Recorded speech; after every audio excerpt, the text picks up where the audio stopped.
que considérer opposition, qu'on changer le langage dans bango. C'est grâce à nous. Et tu as garçon des courses, tu as service, il y a des bateaux, tu as des nous, nous, sur la base d'un projet. Malgré qu'ils ont imposé bango campagne, ils ont imposé bango élection, mais peuple a ligne élection. Peuple a ligne élection, pourquoi? Parce que ceux qui ont une élection, le seul voix où ils allaient, il y a une élection, donc un soulèvement et Koufi. Et quand il y a une élection, donc il y a une campagne. On va faire une détruire machine, il y a le Kouta où ils installent dans le Congo. Le seul qui est détruire, ils allaient soulèvement populaire. Ils allaient Vital Kamerhe, parce que à tricher les yé. Tshisekedi ou Azolo Lelo, ce n'est pas Tshisekedi. C'est-à-dire, je vais en arriver. Président Tshisekedi, c'est le lu du peuple congolais.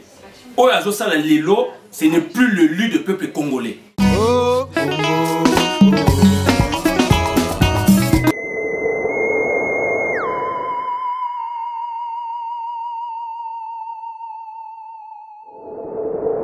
Question de répondre. C'est-à-dire par rapport, il y a dialogue. Mais justement, donc, ça dit, je vais me compléter pour te dire que temporalité, où il y a un dialogue dans le moment où il y a Tshisekedi en tant que président élu réclamant son impérium.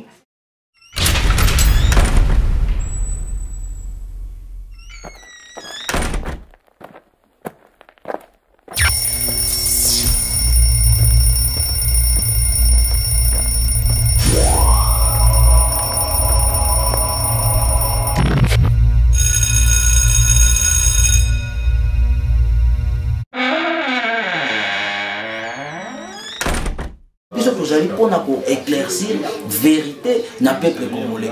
Pour ceux qui sont artistes engagés ou bien président pour la vérité, j'arrête tout, on arrête tout, mais tant que vérité, il faut éclairer, tant qu'il faut trouver la vérité dans le peuple congolais, il y a moto vandi awa, na bande pour une analyse, il y a makamuzali koleka. Est-ce que tu ne penses pas que l'IDPS, ils ont raison? Parce qu'apparemment, soulèvement populaire, on n'arrive pas. Peuple congolais, Azali préparer un soulèvement populaire. Collectif, il y a un intérim de France, tu as toujours en études de travail, tu as toujours aucun déliboso, pour plus de la lutte, tu as travail déjà après Kabila. Aujourd'hui, quand on parle de l'opposition, on parle de l'opposition, excusez-moi, tout le monde, mais c'est Fayoun. Non, nous avec qui tu as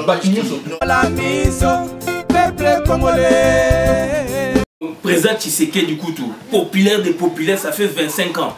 À Koki Koutou, une élection présidentielle, Kolongola, pour gagner bien sûr, mais sous Kanoni.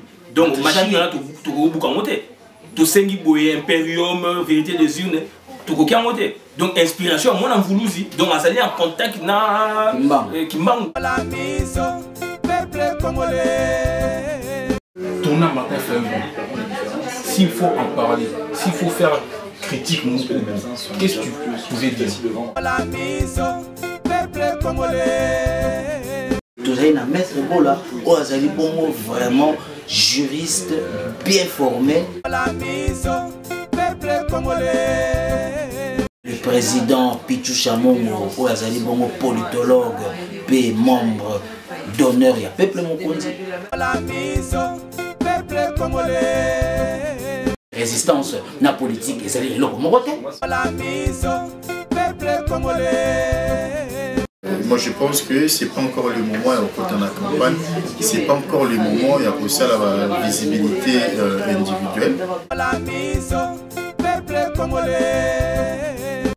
Tout le monde m'a amené les cas que côté Boba comme tirer couverture côté la bango, côté Barum pour tirer couverture côté la bango, ça c'est l'Europe où ils ont effervescence, il y a Occident, tout ça du banda et na kati pour la terre, bazo zonga.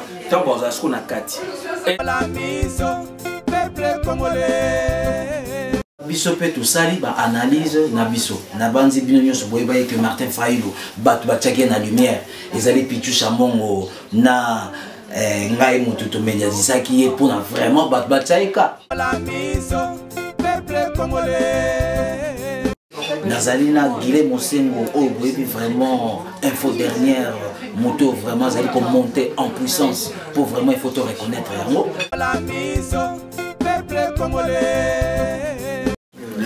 Dans la logique à leadership d'équipe à monter. Nous avons fait appel à leadership d'équipe. Ils allaient qui le 19, le 20, le 21, le 22 janvier. Voilà, tout le monde est s'envolé. Comme il monte, comme Lucas, à ça la casquette, à Lucas dans l'intérêt.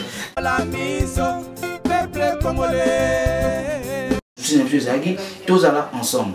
Liboso la Kinshasa va parler au nom du peuple tout cela et tout. Mais tant que comme awa discours échangé et comme campagne a décidé et comme makambo abuna boya décidé et longwe makambo apparemment discours échangé et longwe makambo OK les gars na discours il y a départ à Kabila quand tu dis discours échangé voilà départ à Kabila il y a moins les costumes au mutunyo azali ko endosser au moment où on parle. Mais quand tu parles de discours échangé moi je vois pas.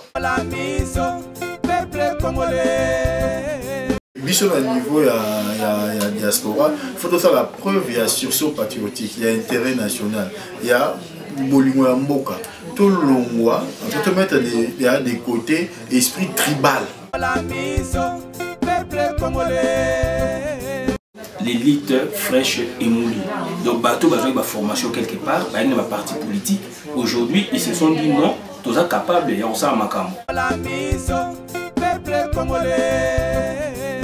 Est-ce que c'est Albert Moleka alors que jouer moi j'ai moi il y a cache-cache entre Fayoulou, Franck Diongo.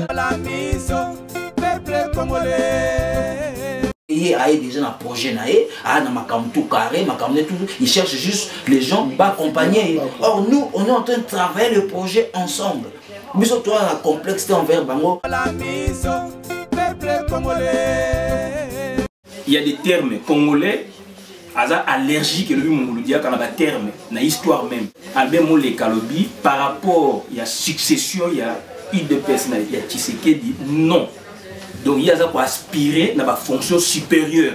La fonction supérieure.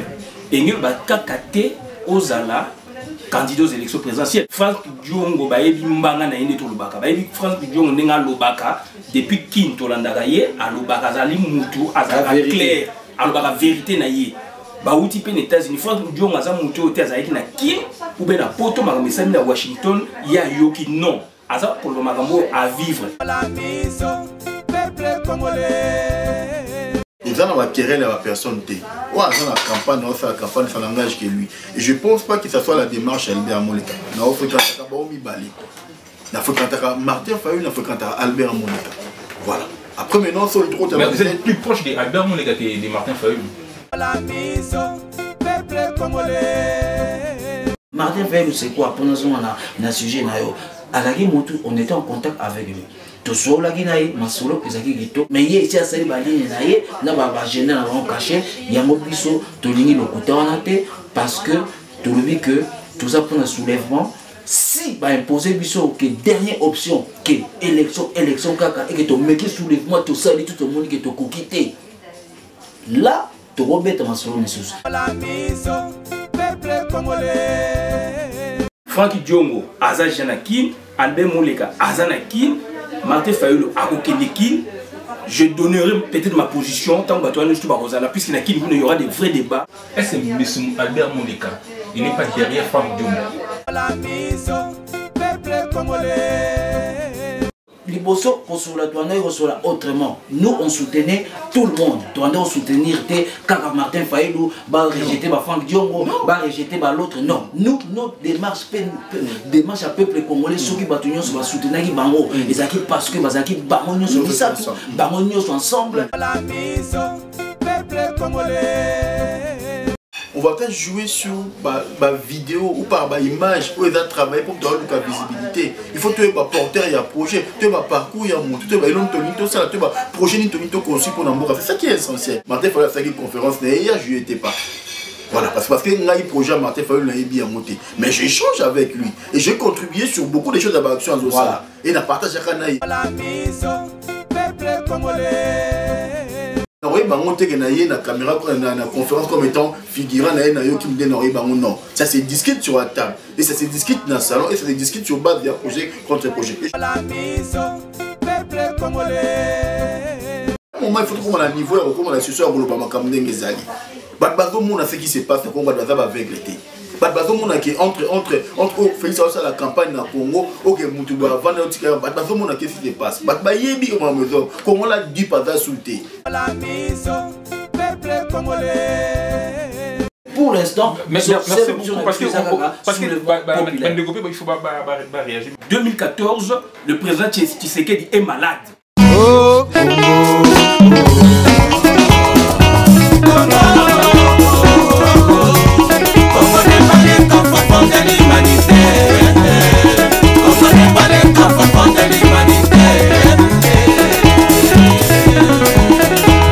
Mobile soutient les artistes engagés. Bonjour, bonsoir, ça dépend quand on va beaucoup télévision. Vraiment, on a bandi, vous allez à Bissonio, vous allez vraiment dans le collectif au Boébi qui est à l'intérieur de France. Vous avez toujours dans l'étude de travail, vous avez toujours pour que des bossos pour plus de l'alité, vous allez pour travailler déjà après Kabila. Bandeko yo bazali na kola la pongi balala kasi biso tozali kokende yango nazali pe na bandeko ngai po oyo ezali te que na yambi moto mais tokutani na séance ya travail pe to discuter moi dans ma solo oyo vraiment ezali très important. Oh, ils allaient où les grands Cambodgiens, il y a l'actualité. Nazali na Guilhem Mosengo, oh, oui, vraiment, info dernière, moto, vraiment, ils allaient comme monter en puissance pour vraiment, il faut te reconnaître. Guilhem Mosengo, Azali permanent, P. Azali Nabiso et Longo, tous allés, Nabino Mongo, Boyebi, le président Pichu Chamongo, oh, Azali Bongo, politologue, P. membre d'honneur, il y a peuple Mokondi, Tozali P. na maître pour Azali sous juriste était Azali maître Bola donc ma travail et actualise ma travail et komisali misale kei vitesse Tozali na maître Bola ou Azali bongo vraiment juriste bien formé et Tozali na bango awa na séance de travail torobé tampoké pona kende musika te toko takaka mbala moko pour biso tozali pona ko éclaircir vérité na peuple congolais pour ceux qui balobi lelo artiste engagé ou bien président bambuzi tika ko la vérité j'arrête tout on arrête tout toké na biso pour ça la bilanga tokotika mais tant que vérité il faut éclairer donc il faut tout la vérité na peuple congolais yango to vandi awa na bandeko pona analyse ya makambo zali koleka na kotika pe maloba na ndeko na ngai info dernière Guilhem Mosengo a betape intro na nasima to attaquer ba politiciens na biso po toyebi que résistance na politique ezali leloko moko te po bato mingi baposanaka politique na résistance bakanisi ezali kotambola yango moko na tigelo moko. Merci beaucoup Fils Eva, président Abana Volu des artistes engagés. Président Pichu Chamongo, bonjour. Maître Kissambola, bonjour. Vous dites que vous allez le cadre fondateur, il y a Pepe Mokondi. Vous êtes aussi proche, il y a M. Albert Molika. On va aller tout droit au but. Parce qu'aujourd'hui, on ne peut pas marcher nos mots. Ma première question, ce n'est pas une question.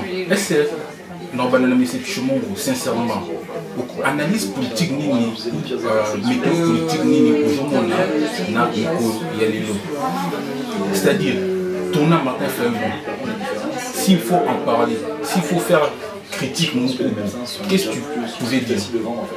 Bon, donc moi je pense que l'élan et Salama qui le sursaut patriotique a été le 19, le 20, le 21, le 22, déjà qui œuvre vraiment qui collective parce qu'on a été tous à terre à un moment et moi je pense que tout qui malin il faut consolider esprit collectif et Salama qui peut que moi je pense que Moutou a tiré la épingle du jeu. Je pense que vous portez mission préjudiciable pour l'avenir donc ils ont ma capacité pour la biso et que mon amour le ba répercussion dans mes commis ou à comment attaquer mon linga ou à comment attaquer ou bekambo va se féliciter comme et moi je pense que nous avons ce devoir cette obligation pour consolider ba kiwana voilà, qui demande à ce que synergie à toujours dans l'esprit, on a travaillé ensemble, pour continuer. Nous avons fait appel à leadership d'équipe.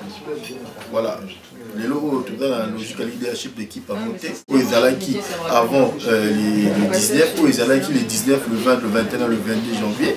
Voilà, tout le monde est s'envolé. Comme Luca, à ça la casquette, à Luca dans l'intérêt.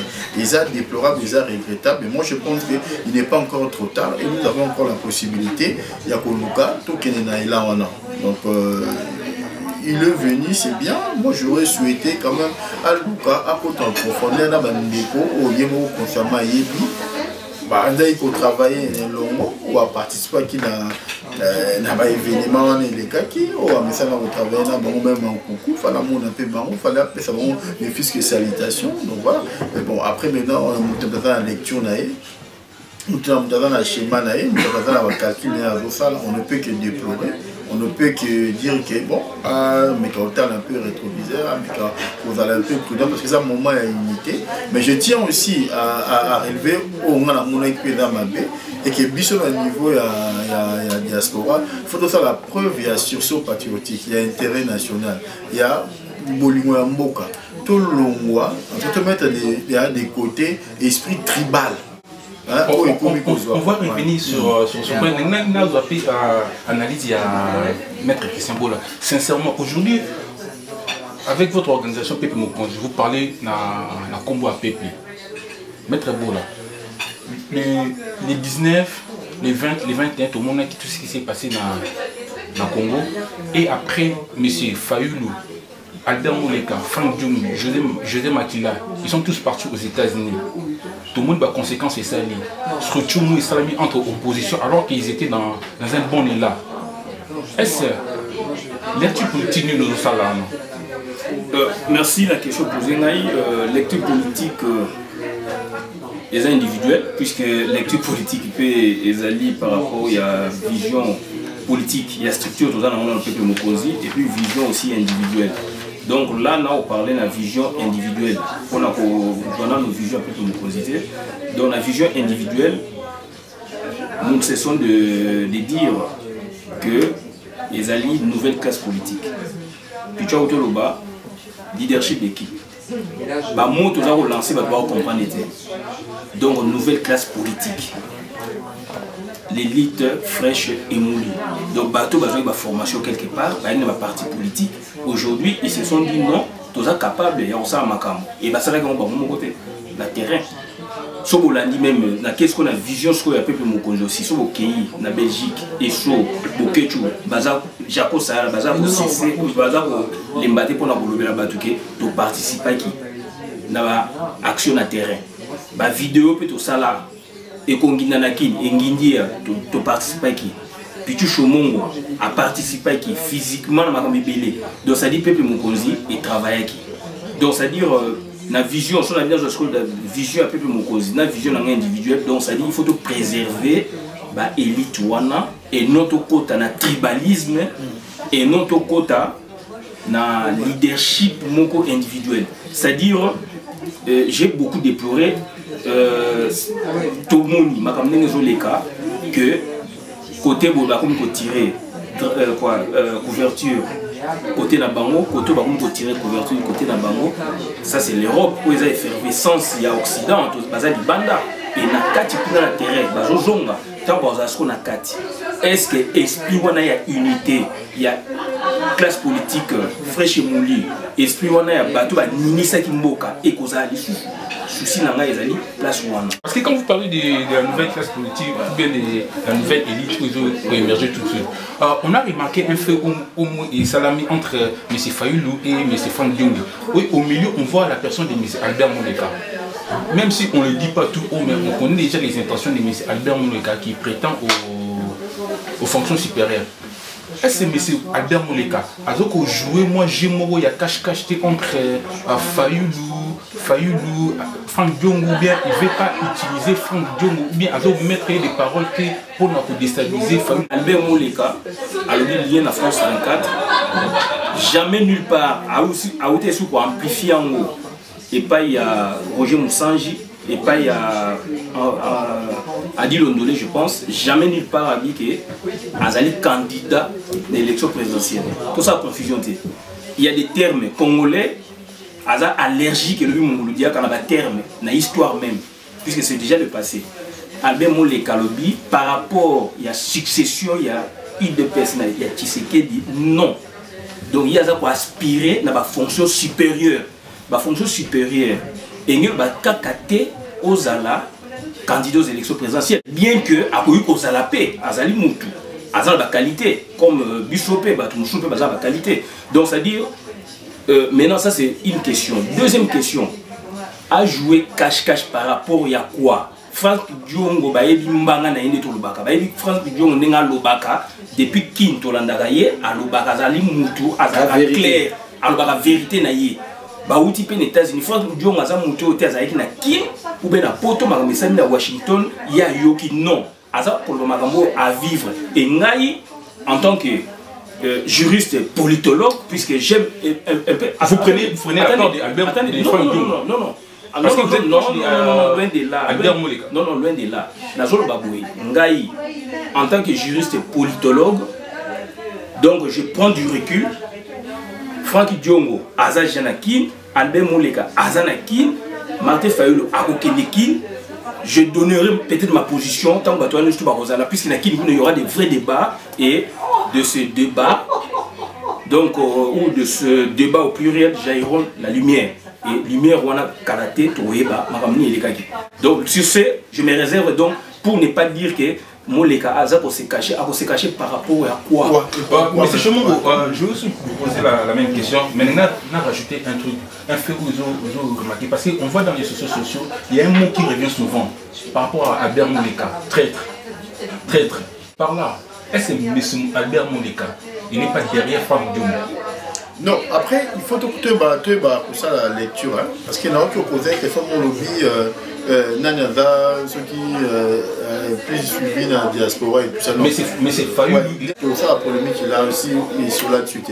Et la polémique, c'est un fait réel au monde. Oui, et ça fait réalité.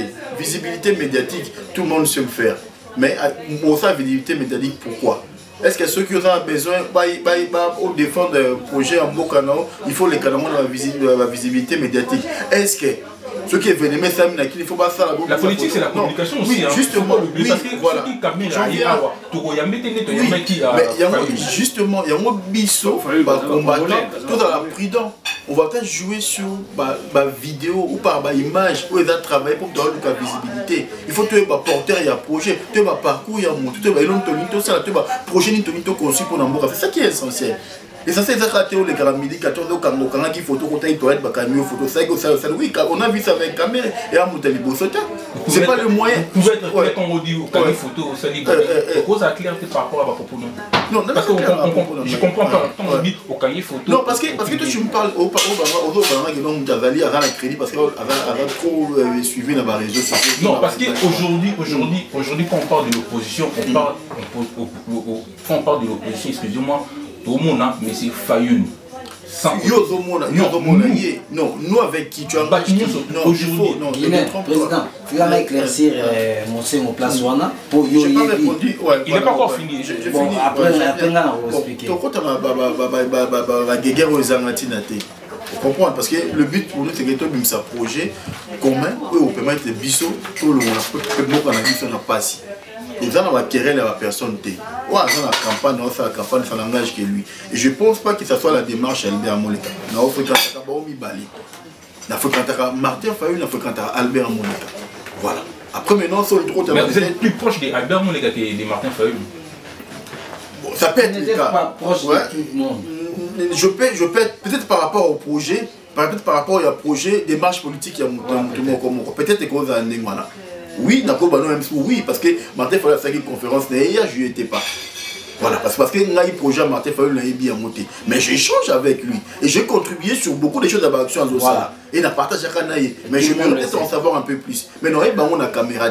Nous avons une caméra pour une conférence comme étant figurant qui me dit non. Ça se discute sur la table. Et ça se discute dans le salon et ça se discute sur base d'un projet contre projet. Et je pense que alors vous qui êtes proche d'Albert Moleka, tout le monde dans les réseaux sociaux, il y a un mot qui revient souvent qui est traître. Albert Moleka traite. Par rapport à quoi?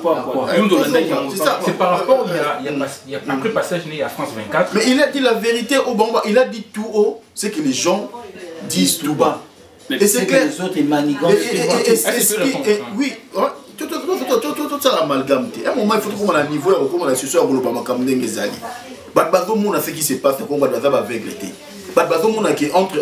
Entre Félix la campagne na Congo, ok, Mutuba, Vanaotika, qu'est-ce qui se passe? Comment la dit pas d'insulter? Du pas été, n'a expliqué pour Monique malgré tout ça, la bisopé, tout ça, liba. Comme ça, la polémique, il a aussi mis sur la tuité. Les polémiques, c'est un fait réel au monde. Oui, les affaires réalité. Visibilité médiatique, tout le monde sait le faire. Mais pour ça, visibilité médiatique, pourquoi? Est-ce que ceux qui ont besoin de défendre un projet en beau canal, il faut les canaux de la visibilité médiatique? Est-ce que ceux qui veulent mettre ça, il ne faut pas ça? La politique, c'est la communication aussi. Oui, justement. Oui, voilà. Justement, il y a un biseau, combattant, tout dans la prudence. On va peut-être jouer sur ma vidéo ou par ma image où ils ont travaillé pour donner la visibilité. Il faut que tu porter un projet, tu as un parcours, il y a un monté, tu as un projet conçu pour l'embauche. C'est ça qui est essentiel. L'essentiel, c'est que les carameliques, qui photo, oui, on a vu ça avec caméra et à Moutalibossota. C'est pas le moyen. Vous pouvez être clair quand on dit photo, ça dit cause à clair par rapport à ma propos. Non, parce que je comprends pas quand on dit au cahier photo. Non, parce que toi tu me parles aux parents qui ont Moutavali à la crédit parce qu'elle a trop suivi dans les réseaux sociaux. Non, parce qu'aujourd'hui, quand on parle de l'opposition, on parle de l'opposition, excusez-moi. Mais c'est Fayoun. Non, nous avec qui tu as aujourd'hui. Non, président, tu vas éclaircir mon place Wana pour yo. Je n'ai pas répondu. Il n'est pas encore fini. Bon, après, on va expliquer. Vous comprenez? Parce que le but pour nous, c'est que tout le monde s'est projet commun où on peut mettre des bisous, tout le monde n'a pas si. Ils ont la querelle à la personne. Ouais, dans la campagne, on fait la campagne, ça n'engage que lui. Et je ne pense pas que ce soit la démarche à Albert Moleka. On a fait Martin Fayoul, on a fait Albert Moleka. Voilà. Après, maintenant, sur le droit, vous êtes plus proche d'Albert Moleka que de Martin Fayoul. Bon, ça peut être le cas. Pas proche de tout le monde. Je peux être peut-être par rapport au projet, peut-être par rapport au projet, démarche politique, il y a peut-être qu'on a un voilà. Oui, oui, parce que Martin Fayoul a fait une conférence, je n'y étais pas. Voilà, parce que là, il projet Martin Fayoul n'a bien monté. Mais j'échange avec lui et j'ai contribué sur beaucoup de choses à l'action en Zosa. Et n'a partagé à Kanaï. Mais je me laisse en savoir un peu plus. Mais nous avons une caméra. Nous avons une caméra, une conférence comme étant figurant, non. Ça se discute sur la table. Et ça se discute dans le salon. Et ça se discute sur base d'un projet contre projet. Et je pense que. Alors, vous qui êtes proche d'Albert Moleka, tout le monde dans les réseaux sociaux, il y a un mot qui revient souvent qui est traître. Albert Moleka traître. Par rapport à quoi? C'est par rapport, il y a après passage né à France 24. Mais il a dit la vérité au Bamba, il a dit tout haut, c'est que les gens disent tout bas. Et c'est clair. Les autres, ils manigantent. Oui, tout ça l'amalgame. À un moment, il faut qu'on ait un niveau, comme on a su ça, on va pas me dire ce qui se passe, on va avec l'été. Entre Félix la campagne na Congo, ok, Mutuba, Vanaotika, qu'est-ce qui se passe?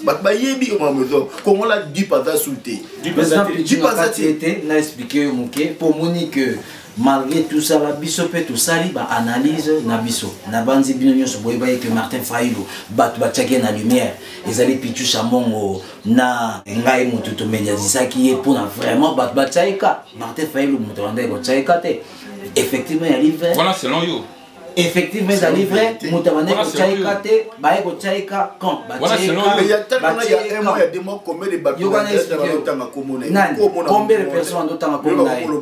Tant que le guissier a eu ampleur. Si tant a eu ampleur, les bosso pour sur la tournée autrement. Nous, on soutenait tout le monde. Tournée, on soutenir Kaka Martin Fayoul, va rejeter Franck Diongo, va rejeter l'autre. Non, nous, notre démarche à peuple congolais. soki bato nyonso basoutenaki bango ezalaki parce que bazalaki bango nyonso misato bango nyonso ensemble na bakulutu na biso misu batikali kuna na bamutu oyo Franck Mopia na bavio mosusu wana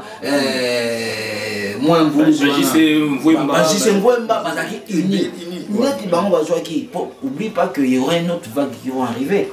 Ils ont été opposants au Martin Fayulu Baye à des banques Baroya. Non, ils ont série par série. Il y a battu Oyo Baroya pour présenter un projet na banque Pegoluka. Martin Fayulu c'est quoi? Pour nous on a sujet na yo. Alagi Motu, on était en contact avec lui.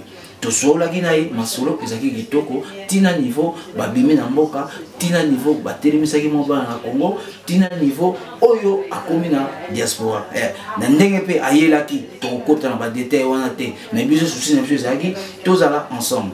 Liboso la Kinshasa baso parler au nom du peuple tout cela et tout. Mais tant que commis awa discours échangé et commis campagne a décidé et commis makambo abuna boya décidé et longwe makambo apparemment discours échangé et longwe makambo OK les gars na discours il y a départ à Kabila quand tu dis discours échangé discours échangé départ à Kabila il y a moins les costumes au mutunyo so azali ko endosser au moment où on parle. Mais quand tu parles de discours échangé moi je vois pas. Nga na expliquer yo na biso pe moi muke par rapport et analyse na biso ndenge to sali.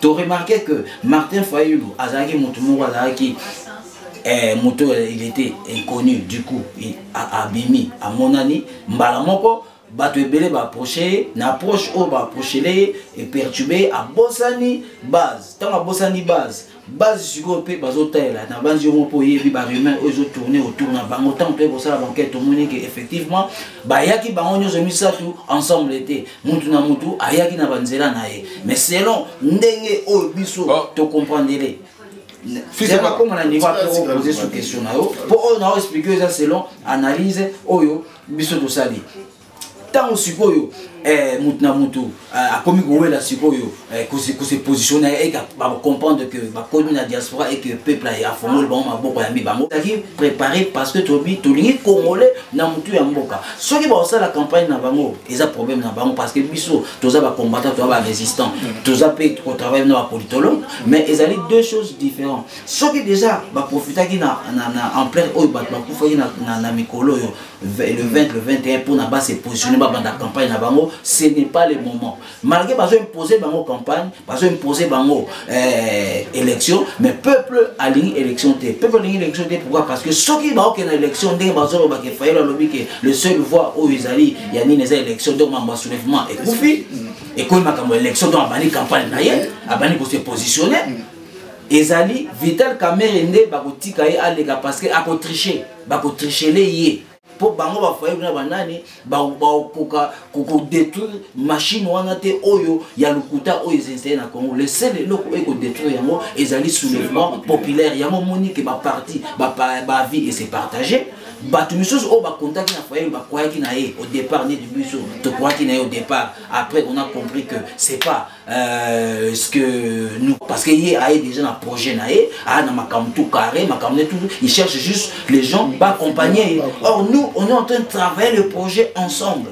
Biso toi la complexité envers bango tozo e ba ke biso toi ba résistant na bango musala ko biso sali awa na bango donc tokoy ko na pied d'égalité voire même biso to ça au-dessus na bango donc jamais na la ko ya na va na faille à lequel lui ba mankamuna ye après si ça kei sans pour autant après ça biso fait temps na ba présent pour du charbon na ba mettre bola na yo moko o monter en puissance o ya kaka boye or aux autres travailler pour na oluka moi et ba ligne peut échanger mais ye ici à sali ba ligne na ye na ba général caché yango biso tolingi lokuta wana te parce que tu le dis que tout ça pour un soulèvement si ba imposer biso que dernière option que élection kaka et que to meki soulèvement tout ça tout le monde que to kokité là mais pour l'instant, merci beaucoup parce que il faut réagir.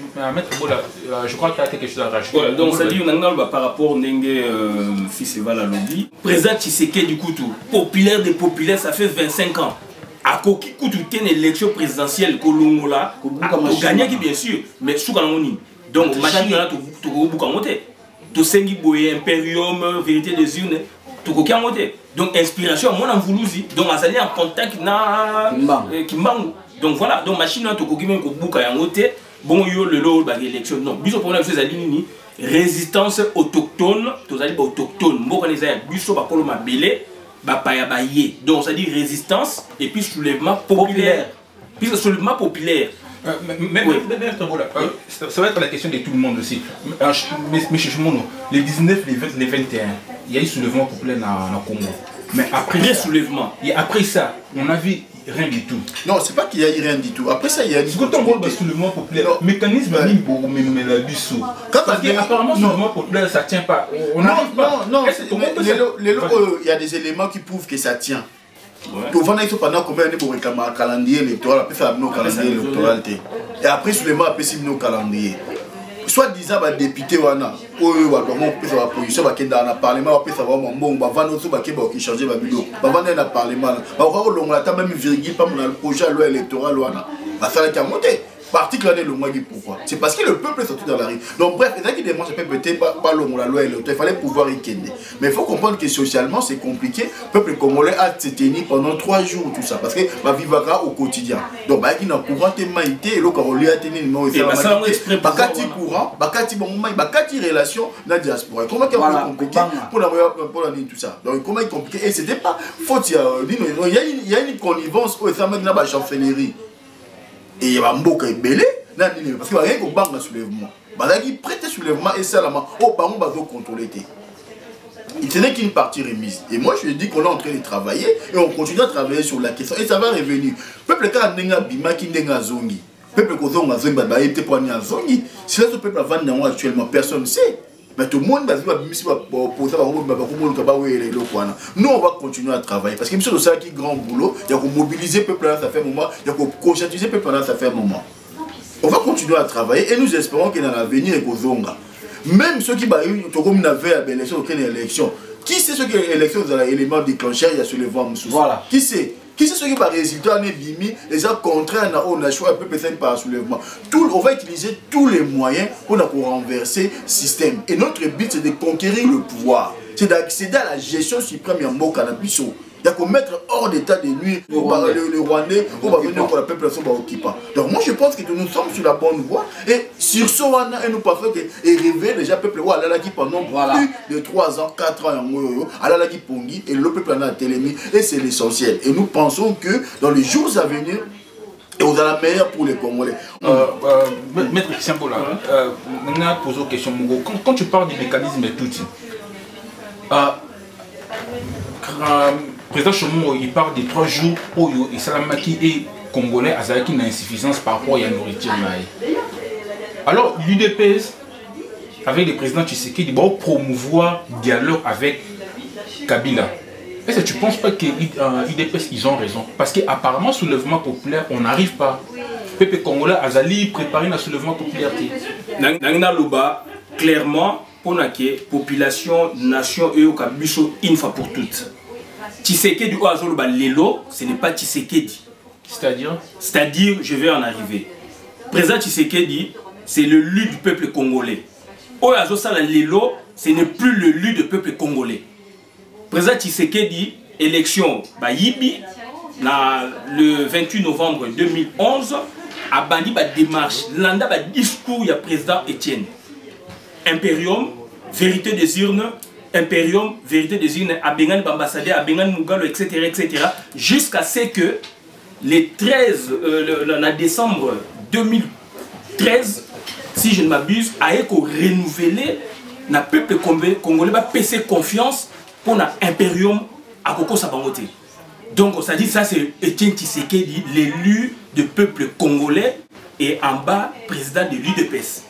À partir, il y a février ou début 2014, le président Tshisekedi est malade. Bolanda Makambu Yalbert Moleka, à Lobaki, il y a eu incident familial.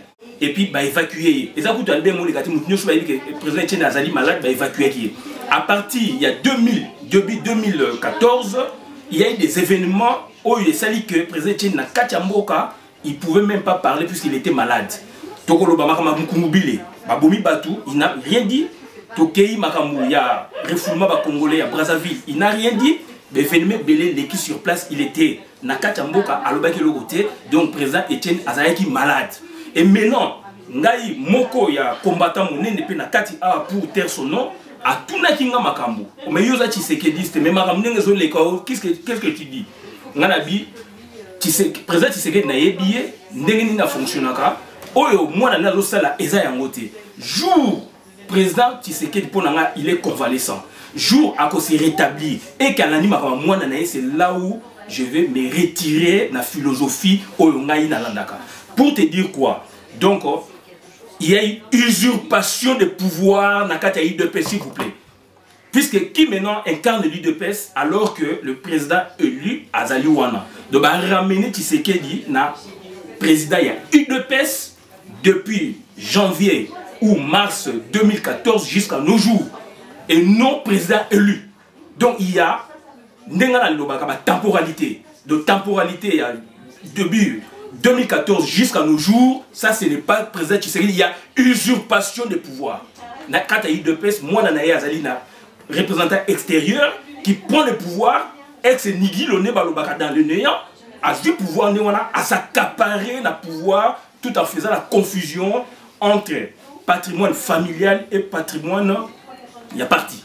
Donc, c'est-à-dire, Oyo, moi je considère, et c'est malheureux de la part, il y a Moutou Azako utiliser président Tshisekedi Ndengwana, alors qu'Azali Moutou Oyo, il faut un bénéfice, il y a doute.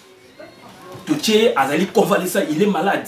Et Moutou Azali malade, ma faculté est faible, sur le plan juridique, il ne peut pas agir. Donc il y a usurpation de pouvoir dans l'IDPS. Merci. Maître Bola, je ne suis pas satisfait dans la réponse parce que apparemment je pense que vous n'avez pas répondu à ma question.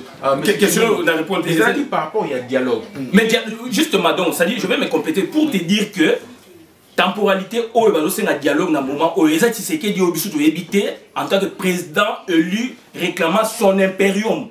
Ce n'est pas le dialogue. Dialogue au monde les ali donc batu oyo basali usurpation na kati ya structure na bango UDPS ce n'est plus la nation et UDPS les ali ko engagé UDPS s'il vous plaît les ali ko engagé depuis début année 2014 jusqu'à aujourd'hui surtout bitolanda na niba osenga dialogue les a ko engagé sous mbokati donc on est comme makam na bango privé et biso parti les a ko engagé mboka les ali parti oyo. Il faut mon père Alongwa. Président Tshisekedi depuis toujours, il a combattu Mobutu et c'est pas aujourd'hui que Arondima dialogué na usurpateur na Kabila. Et dans le 28 novembre, bah image Zali Zongisa Yango, l'aéroport Anji la Zali Rwandais façon en Rwanda. Et voilà le vrai Tshisekedi. Donc les Zali baza ko utiliser Tshisekedi qui est malade. Mais ça fait 14 ans, ça fait plus de 14 ans aujourd'hui que Kabila a un pouvoir. Aujourd'hui, il est c'est un dialogue. Réaction des amis. Bon, réaction des amis, il a peut-être qu'aux ambition, il a qu'aux ambition, aux vision. Je peux être un peu direct. Tout comme on a dévolé, l'identité c'est que des Akimi Bali. Il y a président élu, il y a un président parti. Normalement, il fallait agir en tant que président élu.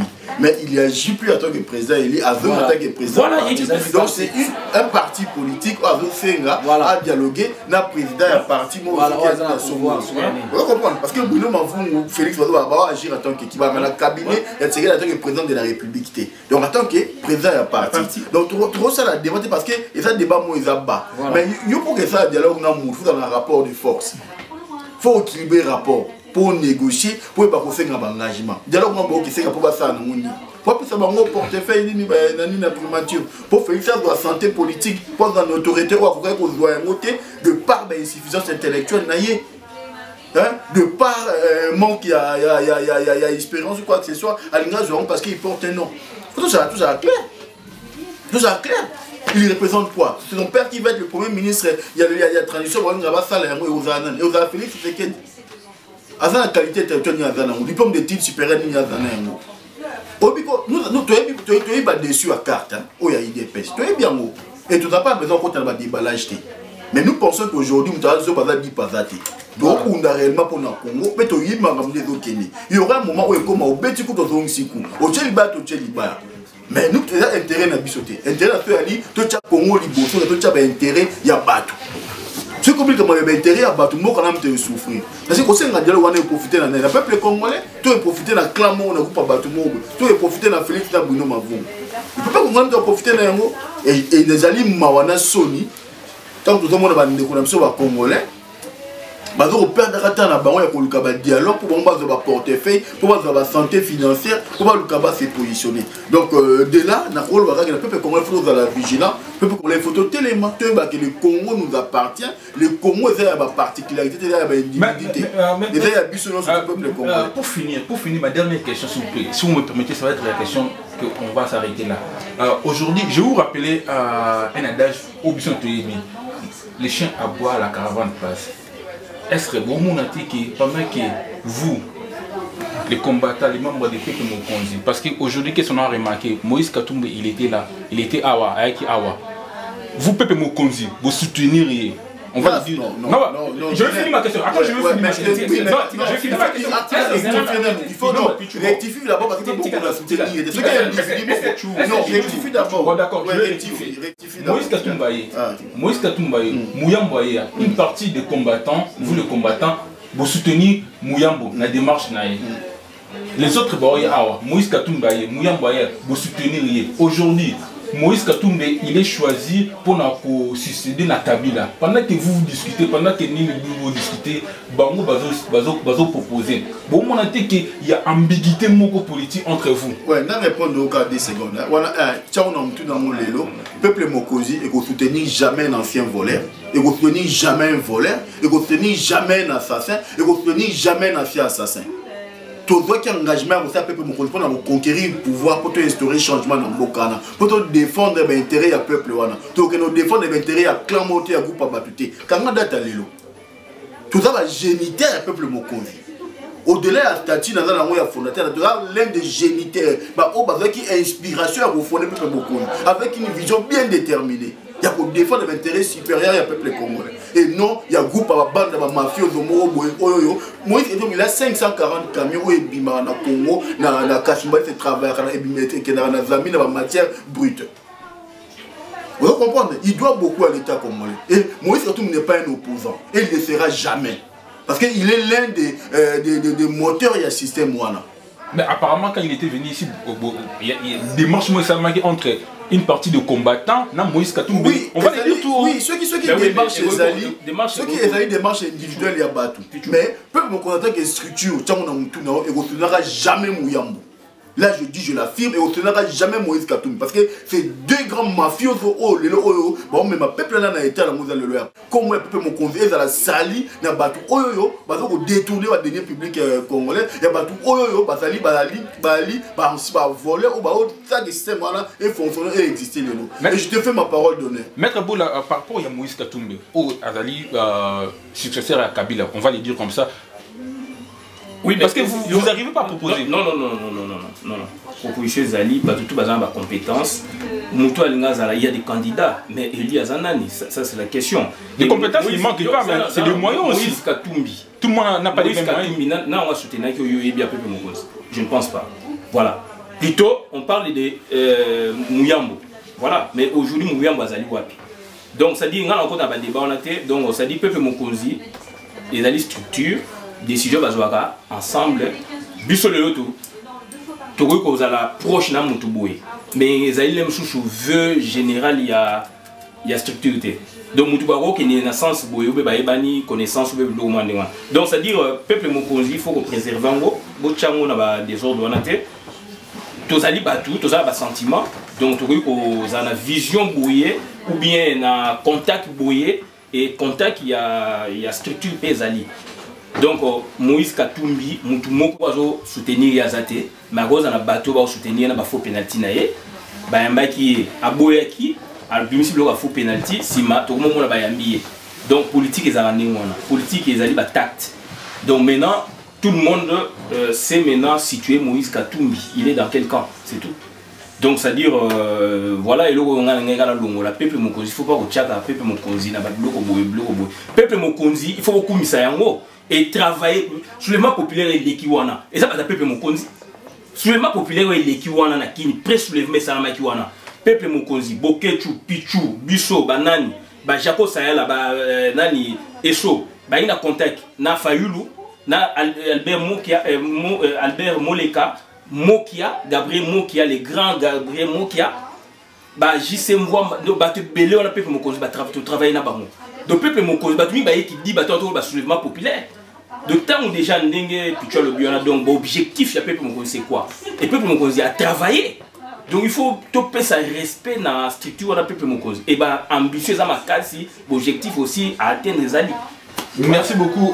Je crois que tu regardes sur ce poteau le les alliés dans l'Italie mamambo. Na sa message Yasuka pour na ban à Londres pour occuper problème oya Moïse Katumbi na banti bo mona ipe ndenge tukende ko beta na Bruxelles malgré Batbazo Loba mais Moïse Katumbi a reçu chance oyo ba opposant congolais bazuité parce que biso toza ba combattant to ebi que lutte ezali différent na résistance donc ba combattant Londres nazo ebisa bino que vraiment bo kiper makambo Moïse Katumbi ayaka ko bomba makuna botika kaye depuis Moïse Katumbi a comment bomba na Londres ata combattant moko à Londres a manifesté mais renseignement la biso eza makasi to ebi que Moïse Katumbi azakuna na Londres vraiment beau s'en charger nae beau kiper makambo nae pour vraiment bateau bazo de koko tchep sur na mobulu na man na power tout na bango o bazo la biso power tout land mais to ebi déjà vérité to panzango kala mingi te info dernière na zong selo maloba pour vraiment yom to gidaki biso na entretien oyo moni biso tozali na centre d'études ya ba intello français na ba intello congolais de France bon yo peut tu fais participer à ba intello de France donc na tikeli maloba na été sur présent petit chamo avant sa conclusion mais ngai pour na conclusion na ngai na suki wana na ebike makambo eli biso ba vague oyo sur salami ba vague mususu ekoya mais te ba que Vital Kamerhe pas zoya akoya na prochaine vague Vital Kamerhe pe on a sala ba conférence oyo bande ko na biso basali o bango ba to pesi bango chance na espace pour baza ba congolais mais oyo azala munguna neti Vital Kamerhe nazo lancer déjà message au kosa la conférence mon côté en Europe Vital Kamerhe ne sera ni reçu na États-Unis ni na ba diaspora partout ndenge bande ko na biso to sali bango donc pour na biso ezali congolais na mutu ya mboka. Et tu remets un peu en garde bandeko oh bah regarde la soi-disant délégation idoya autre mon écran la délégation mon caméra et bah yé awa ochara makoloté et tu dois suivre vraiment de près ma camion tu dois au salaire et un message dans les arabes dans au sein de la bandeko non ça pour la diaspora bah combattant mais ça tout vous allez voir tout vous avez figurant il y a bah autre qui chasse nous avons fait ce grand travail de l'eau et la concertation peuple congolais. Nous avons fait le grand travail de l'eau au Monique et la chancellerie. Il faut être acteur qui est figurant. Considérer opposition, qu'on changer le langage. C'est grâce à nous. Et tu as un garçon de courses, tu as un service, il y a un bateau, tu as un nous, et le projet va être un projet commun. Il faut tout partager, il faut tout discuter. Et jamais au gros bima, au yé, dans la conférence, au vanda, aux figurants, aux spectateurs. Non, tu vas toujours à terre. On a toujours été des acteurs. Nous allons rester à terre, à l'action au Congo. Et le changement au Congo est pour tu as d'une partie, la force de faire la diaspora, mais aussi la synergie où il y a entre Bisso, diaspora, Congo. Donc voilà, tout discuter, tout échanger. Bah, échange Nabiso est porté sur un leadership d'équipe. Parce qu'aujourd'hui, tu dois focaliser des marches Nabiso dans Moutoumoroté. Parce que l'ambiguïté est belée, et dessus des cartes des alliés belées. Donc il y a un moment on a vu en 2006 et en 2011. Il y a un moment Bisso. Tu vois, fonctionner à Baninga et Ali, Bandeko ya président Bananvoulouzi, Bandeko Bananvoulouzi, tu dois travailler, tu dois réfléchir sur un projet. Et nous travaillons sur le même pied d'égalité avec les opposants qui sont à Kinshasa. Vous avez vu récemment avec Albert Moleka. Albert Moleka, c'est un Congolais ou un patriote qui aujourd'hui adhère dans la logique de la leadership d'équipe, adhère dans la logique de la projet auto-construit. Nous sommes en train de réfléchir, nous sommes en train de construire un socle commun. Donc, leadership auto-construit ensemble, il y a moyen de permettre un moment venir où il y a dans la position, il y a madame, il y a la chef de file. Mais où il y a ligne à jouer carte en solo, à Ebaraké, à recouter en résistance, à Ebaraké, à ce qu'on a pour l'intérêt à peuple, ou à ce qu'on a réellement pour l'intérêt à peuple, à y a la table de discussion. Après, on a stade, il y a un complexe d'infériorité. Il y a un salle de spectateur, il y a un outil, le rôle a un messie, il y a une solution à Congo. Solution à Congo et Kouta, quand on a un travail sur la diaspora, tout ça. Là, je vous dis avec honnêteté et avec vérité. Tout le long, on a un complexe d'infériorité. Puis, on a une logique tribale. Le tribalisme ne paye pas. Palou, les lots, ils dépassent deux parties au milieu de Congo. Ce qui va zongi dans le néa, c'est parce que le tribalisme est ancré dans le fonctionnement. Donc, beaucoup d'énergie à le tribalisme. Et nous avons remarqué ça aujourd'hui. Et je permets quand même dans l'obéron, parce que nos comportements, il y a une relation ming, il y a diaspora, c'est positionné par rapport à la logique tribale. Et je vous mets en garde. Et je vous dis, ce qui va contenir la logique, il y a beaucoup de souka, il y a kizenga, il y a poissons. La logique tribale ne payera pas. Parce que Congo n'est pas une dimension à continent. Et Congo n'est pas une gagner la logique tribale. Moi, j'ai toujours dit ça. Na botama la longa chata na epoto donc na ebi province mon côté et puis la milieu na quoi na milieu au environnement na ngai ezali na baluba na ba Congo na bangala na ba sweli tout le monde. Donc, nous avons une culture tribale. Et je pense que tout dans l'esprit, on a quinoa. Et souvent, bon, on a critiqué les voisins parce que la logique tribale est dans l'environnement, dans la localité, on a la logique tribale. Tout dans l'environnement, on est quand même urbanisé, on est quand même qui va à gauche et à droite, tout ça dans l'évolution et la modernité. Donc, on vit dans la logique tribale. En plus, on est venu en Europe. Et ça attend il est venu de la province ou d'une province ou à la localité on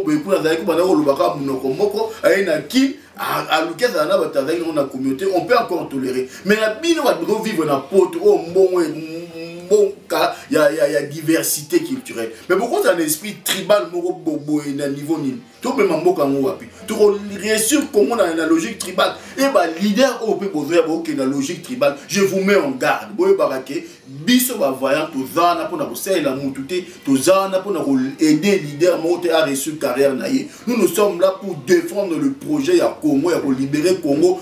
Na beaucoup de forces étrangères au otage. Et moi je pense que le message d'un gars aller avec fermeté et avec détermination. J'encourage ma combattant de côté Naïla Otoali. Nous avons un cercle de travail, un cercle de réflexion. Autre chose aussi, nous devons continuer au travail, tout réfléchir, tout définir projet, un programme d'action. Parce que le but est d'aller tout conquérir le pouvoir pour établir un état de droit dans mon cannabis. Et ça ne se passera que par concours, il y a surtout, il y a synergie et non tout dans la bande à misère, il y a opposants, nous avons défilé, on va se cravater parce qu'un tel est arrivé, parce qu'un tel veut faire ceci, parce qu'un tel a fait de visibilité médiatique, a 1000 photos dans les réseaux sociaux au monde que c'est bon. Donc voilà, mon message est là. Et puis je pense que dans ce qui en a merci. Merci beaucoup, monsieur Chemongo Oudali, cadre et fondateur, il y a fait comme on dit. Merci beaucoup à Guy TV, na matériel, pour prêter info dernier. Merci aussi à M. Christian Boul, Oudali, sous cadre et fondateur, comme on dit. Je crois tout est dit, hein. Voilà. Donc, donc nous on est là tous les dimanches, on travaille ici, donc voilà. On est là pour apporter toujours lumière, la précision, le peuple congolais, on va contacter Nabiso, vu vérité et tout ça là. Et puis je salue en passant mon ami Scarji, Nadias Musique, Boîte Naye, et puis Nabo Sanité va, au Yazali Bongo P, jeune intello, au Bazali quoi arriver. Na PCP Mbote, na Mninga Nanga et Gabriel, pour les aller pena socle vraiment, où il y a bateau, où il y a travailler pour la libération du peuple congolais. Na Bosanité, Maman Myriam Bosomi, où il y a Radio TV Bendel et TV Bosomi, il y a vraiment na biso et longo, ban à Londres, placé de Jésus, tout Bosanité, tout PCP Mbote, vraiment Ingeta. Voilà. Merci beaucoup Ingeta. Merci aussi, donc Calais en Suisse, on est là, il faut continuer à travailler ensemble. Moi je suis de près avec toi, dans un cas conseil Nayo, Calais en tout cas, je pense que nous avons l'obligation de réfléchir et de conjuguer nos efforts pour que demain le Congo et que des liboso. En tout cas, encore une fois, merci. Merci Info Dernier.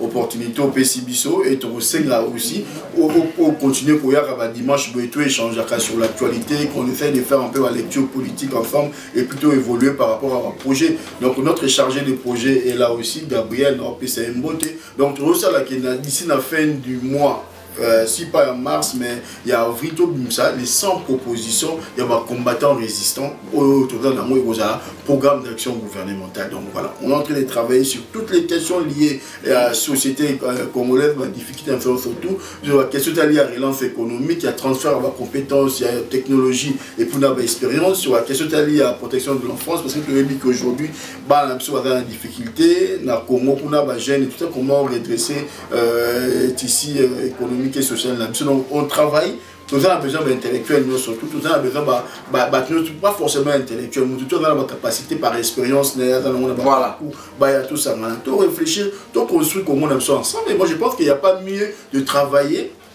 Il y en a une synergie d'équipe au bateau surtout au travail longo mokoto longo na logique il y a quoi comme ça mutoko la mission nzambe projet. Projet. Merci beaucoup. Merci. Je crois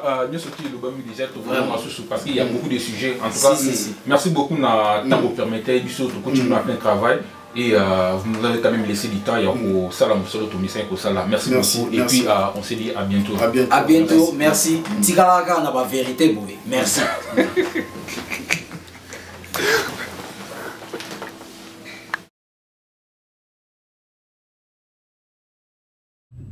Your Excellency, President Paul Kagame of the Democratic Republic of Congo.